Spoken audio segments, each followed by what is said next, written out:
Meet समीक्षा, ये IPS officer बनके अपने स्लम को अल्कोहल फ्री बनाना चाहती है। Well I am Sid and this is day 10 of my Scooty journey to Maharashtra, जहाँ आज बारी थी खानदेश से मराठवाड़ा एंटर करने की। मैं पहुंचा संभाजी नगर के अमरदीप स्कूल में, where kids in extreme situations are taught, and that's where I found Samiksha. IPS officer बनून तुला काय करायचं? समजा आरपी ऑफिसर म्हणजे पोलीसच, हा, पोलिसाची गाडी, त्याच्या मागे अजून एक पोलिसाची गाडी, आणि नाही का काच खोल्याला पण नाही का एक माणूस राहतो.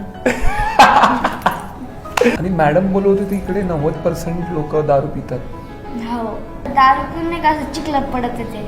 या प्रॉब्लेम साठी आपण काय केलं पाहिजे? म्हणजे पहिले त्यांची नशा उतरू द्यायची, मोठं होऊन त्यांना असं समजून सांगितलं पाहिजे. एक चांगली शाळा कशी बनते? मॅडम लोक असले पाहिजे, मुलं असली पाहिजे, चांगले टॉयलेट पाहिजे, कम्प्युटर पाहिजे. तुला वाटतंय जर तुझ्या शाळेला अशा भरपूर गोष्टी भेटल्या मग तुझं फ्युचर चांगलं होईल? मग असं चांगलं चांगलं आलं तर मग माणसाला खुशी होती ना. तुझ्याकडे समज एक पेन्सिल आहे आणि जे ते लिहिशील ते खरं होईल, मग तू काय लिहिशील? मी लिहान की नाही काय, शाळा अशी मोठी झाली पाहिजे, याच्यात खूप फुलं आली पाहिजे. जर तुला तुझ्या जीवनातली एक गोष्ट चेंज करायची असेल तर कुठली करशील? मम्मी पप्पाचं भांडण.